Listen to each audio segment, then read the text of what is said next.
Assalamualaikum warahmatullahi wabarakatuh. Bismillahirrahmanirrahim. Alhamdulillahi wa kafa.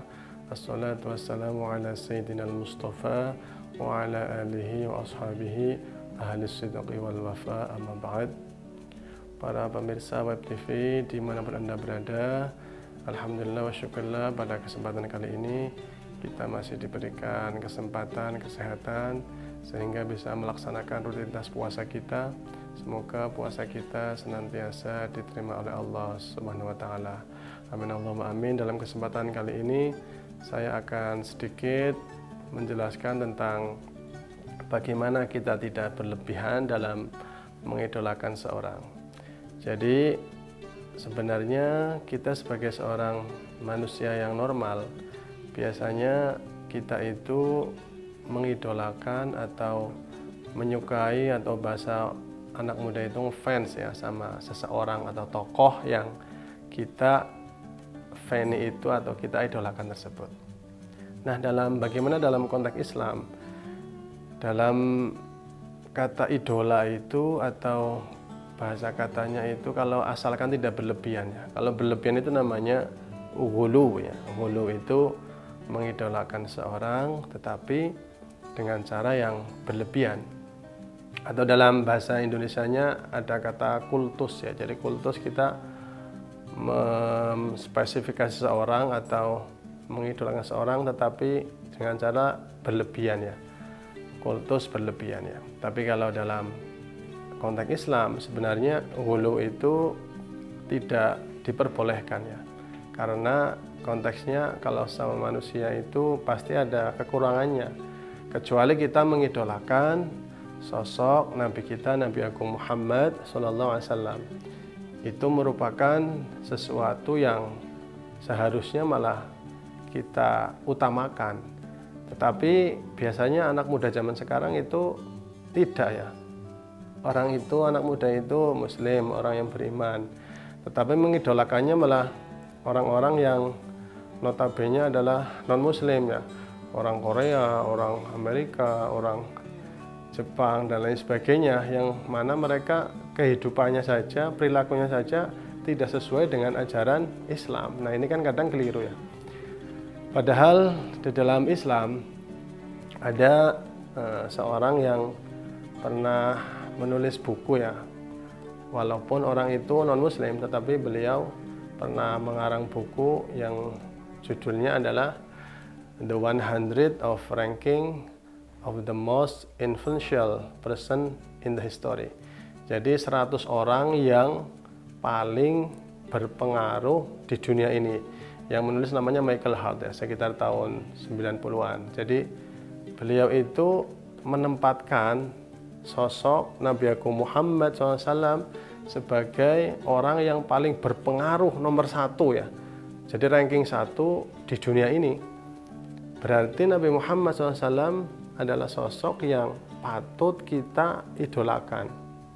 Kita sebagai seorang muslim seyogianya mengidolakan ya tokoh seseorang yang menjadi teladan dalam kehidupan kita. Di mana disebutkan dalam surat Al-Qalam, Bismillahirrahmanirrahim, wa innaka la'ala khuluqin azim.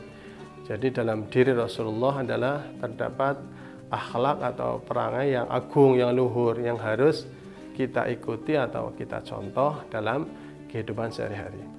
Karena apa? Ketika kita sudah mengidolakan seseorang, ketika kita sudah mengkultuskan seseorang, ketika kita sudah ngefans sama seseorang, ketika kita di dunia ini, maka nanti di akhirat ya kita akan bareng dengan orang tersebut. Jadi contoh begini, kalau kita itu ngefans sama artis, ngefans sama pemain bola mungkin ya, yang notabene mereka non muslim tetapi hanya cuma masyhur, cuma terkenal saja, itu nanti di akhirat dia akan bareng dengan orang tersebut. Nah, kira-kira pemirsa semua apakah mau ya bareng dengan orang-orang yang notabene adalah non muslim, yang nanti akan menjadikan kehidupan kita di akhirat itu sulit ya.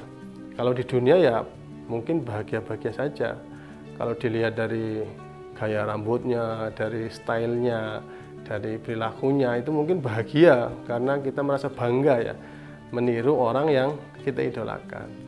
Tapi kalau kita meniru sosok Nabi Agung Muhammad SAW, tentunya ya bukan hanya dari segi zahiriyahnya saja, tetapi dari segi perkataannya, dari perbuatannya, perilakunya, kebaikannya, ibadahnya, itu yang harus kita ikuti. Kita mengidolakan seorang itu bukan cuma zahirnya saja, tetapi perilakunya, kesehariannya harus kita ikuti sebagai implementasi dari kita mengidolakan seorang tersebut. Ada sebuah hadis dari Anas bin Malik bahwa anna rajulan ja'a rajulan ila Rasulullah SAW, mengatakan mata sa'a ya Rasulullah. Rasul menjawab, ma a'dadta laha? Qala ma a'dadtu laha min katsiri sholatin wala shaumin wala shadaqatin illa uhibbullaha wa rasulah. Maka Rasul menjawab, qala anta ma'a man ahbabta fil jannah. Kira-kira artinya ada seorang laki-laki datang kepada Rasul mengatakan, kapan datangnya hari kiamat wahai Rasul? Maka Rasul mengatakan, Rasul menjawab, apa yang kamu siapkan wahai seorang laki-laki tadi untuk menghadapi hari kiamat? Kata seorang laki-laki tadi menjawab, saya tidak menyiapkan apapun, sholat saya minimalis, puasa saya minimalis, dan juga sedekah saya minimalis wahai Rasul. Modal saya hanya uhibbullah wa rasulah. Saya hanya cinta kepada Allah dan Rasulnya, yaitu kepada Nabi Muhammad SAW. Lalu Nabi menjawab, anta ma'aman ahbabta fil jannah. Kamu akan dimasukkan ke dalam surga bersama orang yang kamu cintai, orang yang kamu idolakan. Nah, semoga kita semua sebagai seorang muslim bisa menjadikan diri kita tidak berlebihan mengidolakan seorang, tetapi lebih utama mengidolakan junjungan kita Nabi Agung Muhammad SAW dalam perilaku kehidupan kita. Semoga kita semua menjadi hamba Allah yang bahagia dunia dan akhirat. Amin Allahumma amin. Wa'alafu minkum. Assalamualaikum warahmatullahi wabarakatuh.